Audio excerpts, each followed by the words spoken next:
right, this is Chapter 18, Global Climate Change. So what causes global climate change and global warming and all that stuff? So climate change throughout geologic time has had shifts. We've seen shifts in temperature and carbon dioxide recorded. The effects of that have been a rise in temperature, melting of permafrost, sea level rises, displaced coastal populations, marine ecosystems and climate change that we've seen with positives. Our newly created habitats on flooded continental shelves, which is a great thing. But then we've also seen some negatives, and deep communities are no longer in a photic zone and not receiving sunlight. So we're seeing a shift or some populations that are actually disappearing. So global climate change is caused by an increase in greenhouse gases, which causes sea level rise again, ocean water expansion, disease vectors starting to spread towards the poles, and changes in the population with dynamics and population movement. So first you need to know a little bit about what's going on in the troposphere. So the troposphere starts to absorb outgoing radiation. So what we have coming in here, which we'll get to in just a second, actually, I'm gonna flip, well, we'll start here. So this picture shows how radiation from the Earth comes down, and this is actually the radiation from the sun is at a different wavelength than the radiation that actually pops up off of the Earth and is reflected back. So the greenhouse gases start to trap what is reflected back from the Earth and is sent back then to the planet, causing it to warm up. So without these gases, it would be too cold to live on Earth. The problem is that we are actually burning more fossil fuels, and our love for meat, we're producing more greenhouse gases than we have had in the past, or the human past at least. And so that is actually contributing to the warming of the planet. So greenhouse gases, what are they? They've been around in the atmosphere since the Earth has been created, and they make our climate, again, livable for us here on Earth. Without these gases trapping the heat, we would freeze. The main greenhouse gases is in actually the atmosphere. One of the most abundant is water vapor. However, it's one that's going to be considered the most anthropogenically produced would be carbon dioxide due to us burning fossil fuels. So we don't really enhance water vapor to any significant level to really influence it. Some of the others are methane. We get that from feedlots. We also have nitrous oxide, and nitrous oxide and CFCs, they can also cause problems with the ozone hole. We also see landfills that producing rice, which will also make methane. Basically what these things do is they warm the troposphere because they absorb outgoing infrared radiation and reflect it back to the Earth. So again, water vapor doesn't contribute much to global climate change because it has a short residence time in the atmosphere. So we start to see that. CO2, again, is natural through respiration. So as we start to talk about carbon dioxide, this graph will actually start to show a little bit about what's going on with carbon dioxide. And our concentrations in greenhouse gases has increased since the Industrial Revolution. As we burn more and more of these gases, carbon dioxide is naturally produced through cellular respiration, but we always have been at equilibrium because when we breathe out CO2, plants take it in for photosynthesis. So we've kept that balance. But there's been a problem since the Industrial Revolution, and that's we burn more fossil fuels and make more carbon dioxide than we can actually be taken in by the plants through photosynthesis. So we can say that CO2 is actually the most abundant anthropogenically made greenhouse gas from burning of fossil fuels. If we look down here, this little chart is going to talk a little bit about the greenhouse gases and their ability to trap heat. So carbon dioxide is actually not the worst gas for warming the planet. It only is going to cause the warming and trapping of heat to a small extent. One of the worst ones are the hydrochlorofluorocarbons, the nitrous oxide. But again, we don't see a huge abundance of these being produced. So it's not as dramatic as the carbon dioxide levels that we do see in the atmosphere. Methane is getting, a little closer to being super bad because we are producing way more and more and more of that. Some other activities, human activities that we actually see that are producing more greenhouse gases is stuff like raising livestock, which produces methane, landfills, which also make methane, because any anaerobic decomposition will produce methane because the bacteria doesn't use oxygen, and therefore a byproduct made is methane. We too produce methane with our gas, but there's a lot of cattle, and they're a lot bigger than us. So they actually produce way more methane than we do. And again, that's through the process of digestion in their intestines, so there's no oxygen in there. We produce fertilizers, which creates NOx. Deforestation and the burning of trees contributes to carbon dioxide. Just chopping down trees also prevents CO2 from being sequestered, so that also causes problems with greenhouse. Dams are actually, if they're new, they produce methane because as you flood the area behind the dam, you flood all that vegetation. That vegetation is then held underwater where there's no oxygen or little oxygen and starts to decompose. So as we saw with like eutrophication or anything else when we talked about water, that bacteria goes through decomposition. It starts to use more and more oxygen, and the BOD changes. So the biological oxygen demand levels go down, and the decomposition starts to go up, and it's occurring without oxygen, which means it's going to release methane. So that's one that most people don't think too much about, is with dams. It's not always about global warming, but also cooling. Sulfate aerosols or sulfate particles can block sunlight and cool the atmosphere. We get these from fossil fuel burning and volcanoes. So fossil fuels can emit carbon dioxide, which is going to warm the atmosphere, but they also emit these sulfates, and those can actually temporarily cool the atmosphere by blocking out the sun. So volcanoes, all of the particulates that they emit can block heat. In 1880, the big Krakatoa volcano that erupted in Indonesia emitted so much sulfate particles into the atmosphere that it actually blocked the sunlight. And we had one of the coldest summers on record. So crops weren't growing even in Europe. This blanketed quite a bit of the atmosphere. And they experienced a huge famine because of the volcano on the other side of the world, blocking out the sunlight and reducing the global temperatures. So you should know the pictures and a little bit about the Milankovitch cycles. And what these cycles actually are is they talk a little bit about and explain the natural fossil record of heating and cooling on Earth. So previous warm times and ice ages are explained with these cycles. So we have the axial wobble on a tilt. So Earth's wobble actually does change over time. A variation in the tilt. So we've been tilted at 23.5. We've been tilted even more dramatically at 25. We've seen the Earth tilted less than that in the past. So that's going to have an influence on warmer or colder times as well, because your summers aren't going to be as dramatic in certain places, and winters won't be either. We also have the ellipse of the Earth and Sun changing quite a bit. So if we go from more of an elliptical view to more of a circular view, that's going to change our distance from the sun, which again changes the heat and the radiation that we're going to receive. So some people will say that we are in a natural warming phase due to the fact that, we're having global warming. That's a valid point that people are making, but unfortunately the people who do study the cycles know that we are currently actually in a cooling stage. And they can't then explain global warming patterns that we are experiencing right now using this theory. It's just not working. So Earth's processes, again, we can be periodic, episodic, or random. Sometimes these shifts and changes just occur like this. We can't really determine when the next ice age or when the next big shift is going to change with the poles and all that. Earth's climate and sea level has changed over geologic time. We know that. We've seen that happen. We know that we've been through ice ages. We know that we've been through hot times. It is a cycle.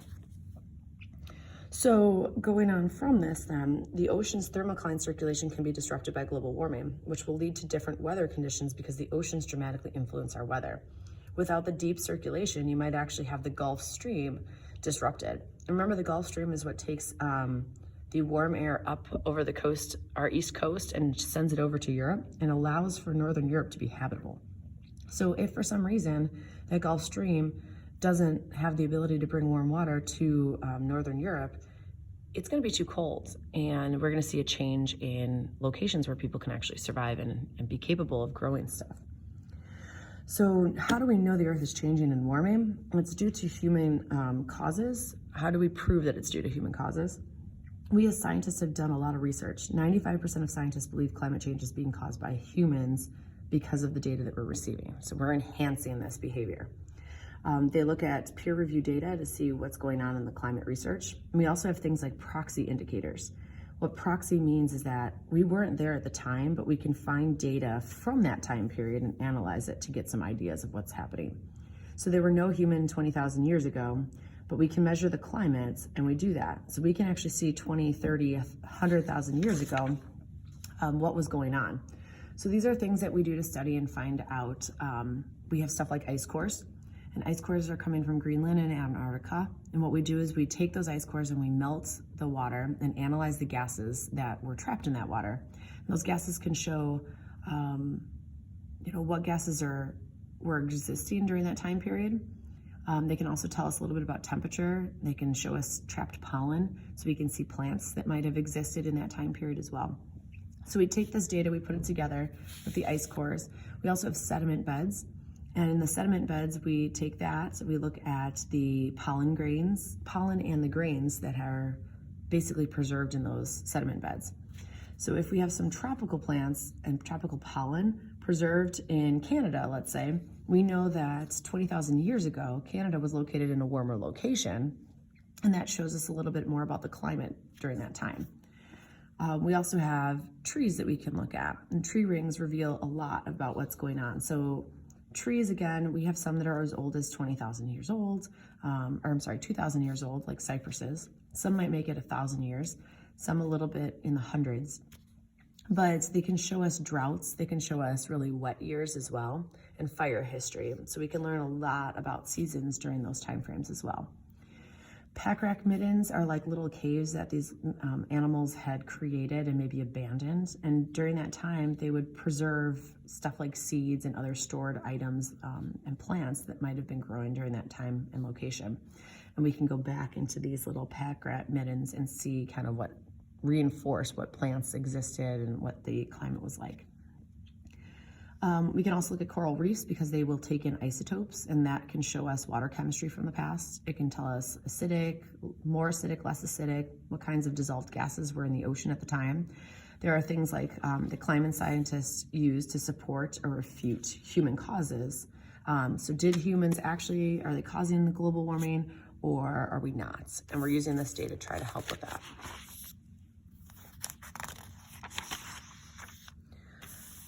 Mauna Loa is in Hawaii, and this is a graph showing the carbon dioxide levels. It's one of the biggest places that we use to register carbon dioxide in the atmosphere. And we hadn't had it, they wanted to really see what was going on from the Industrial Revolution. So unfortunately, it took until 1958, and the Keeling is the scientist that actually started this. He picked a location in Hawaii because it's not near the continent, which would have large amounts of vegetation that could skew the CO2 data. And he also wanted a place again, so he picked an island that was more rockier, that has a dormant volcano. Again, rocky, so there's no influence of plant matter to influence the data. So this is where the main observatory is located. And what you should see again is the trend in general is that CO2 in the atmosphere is increasing. But every year you're seeing this up, down, up, down, up, down. So that zigzag pattern occurs within each year, and the overall trend again is increasing of carbon dioxide since 1958. The down point of the zigzag shows the summer in Northern Hemisphere. During this time, we have trees with leaves. Those trees are doing photosynthesis, so they're pulling carbon dioxide out of the atmosphere, reducing the amount of CO2. The up part of the zigzag is the winter in Northern Hemisphere. When the trees lose their leaves during the winter, they're not going to take in as much carbon dioxide for photosynthesis reasons. And that's going to lead to more carbon dioxide than in the atmosphere. So you have that. You should know the IPCC. So this is the Intergovernmental Panel for Climate Change. And they meet every few years and update each other on what's going on with climate change, what their scientists have found, and basically the role that people are starting to take on that topic. So some of the trends that we see in climate change are listed in the blue rectangle right here. We have surface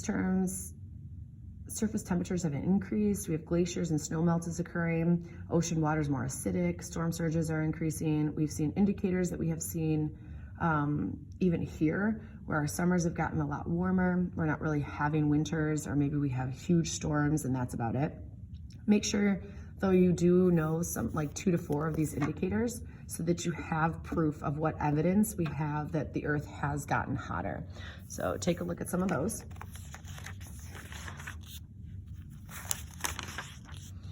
Know this figure and caption a little bit about what's going on with temperature. And obviously we are seeing that we have risen for our average temperature just a little bit. We're in the 1 to 1.5. So our average temperature in this area has risen 1 to 1.5 degrees Fahrenheit. So climate change and soil, soil changes in temperature, rainfall impacts the ability for erosion and the ability for nutrients to stay in soil. So don't forget about precipitation changing. We see either extreme droughts or we see extreme flooding, and that can have a huge impact on soil. So melting glaciers, as well as polar regions in general, we have that kind of spanning these 2 pages. The thawing tundra releases greenhouse gases like methane. We see a loss of habitat and food sources in the polar regions then being affected by this. And this creates a feedback loop, which we'll talk about here in a second. The polar regions respond quickly. Ice and snow reflects most energy back through the process of albedo. And this leads to a positive feedback loop. Remember, dark things absorb. So if you have a dark surface now because the snow is gone, it's going to absorb heat, which is going to cause things to melt, things like ice and snow, which leads to then more dark surfaces to absorb more heat, which again melts more ice and snow. So that's a big positive feedback loop that's going on and just continues to get enhanced as we take a look at different things. So glaciers are melting and we're seeing the retreat for a while now. We've seen pictures and pictures and pictures over years that are showing this retreating. And unfortunately now this area is going to go back to more primary succession as we look at it. So when we take a look at what's happening when glaciers melt, again, the albedo effect is the huge thing. White things have a higher albedo, they reflect more. So the big piles of snow that we see in parking lots at like grocery stores, they sit there, and even on a sunny day, those big piles still exist for a long time past the rest of the snow. And this is due to the fact that light surfaces are going to reflect that light away and not allow that snow to melt. So we have an issue with that. Another big issue is with permafrost. Permafrost is permanently frozen ground, and it's in the tundra. People actually build their homes in the tundra on stilts because they can't build a foundation, they can't dig a foundation in the frozen ground. So what's happening is that ground in the tundra is starting to melt during the summer, but that frozen ground has a lot of trapped methane. And when it melts, we're actually releasing more methane, which warms the climate more. And when that melts, you're warming and releasing more, and that's gonna cause more permafrost to melt because the temperatures are gonna increase, which will cause more and more and more. So there's another positive feedback loop that goes along with that. Sea levels are going to rise because of the thermal expansion of water and the melting of glaciers and ice. So actually I'm gonna flip back here. Most of the sea level is going to rise because of thermal expansion. And people don't think about that right away. Remember, warmer liquids take up more room because they expand.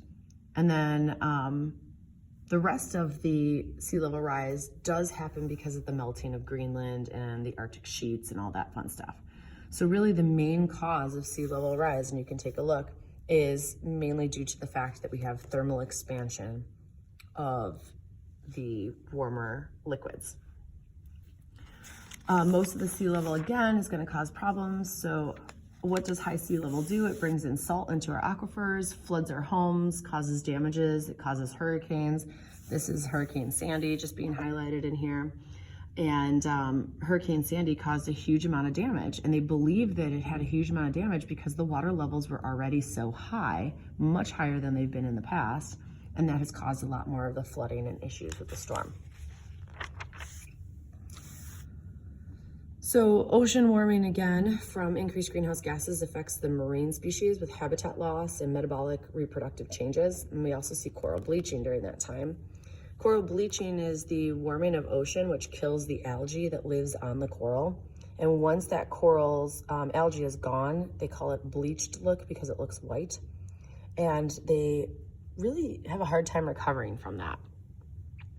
So let's talk about plants. They act as a sink for carbon because they turn carbon dioxide into tissues for their own body use. Students get this like really wrong a lot. They think plants, through photosynthesis, take in carbon dioxide and immediately turn it into oxygen. Well, that's not the case. They take in the carbon dioxide and they turn it into the sugars that they need to make their tissues. So plants take in carbon dioxide, they contribute to building the plant tissues, and water and light go on to produce the oxygen. With more carbon dioxide in the atmosphere, the forests actually become more productive because for a short period of time, they're going to start to remove more carbon from photosynthesis and build more of their tissues.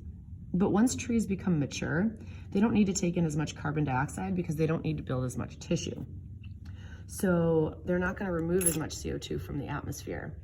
And also things that might affect that are rainfall. If we don't have enough rainfall, we're going through a drought, the forests aren't going to stay alive. And we have an increase then in forest fires. So initially, yes, forests do a really good job of pulling CO2 out of the atmosphere, but that's if they're young forests.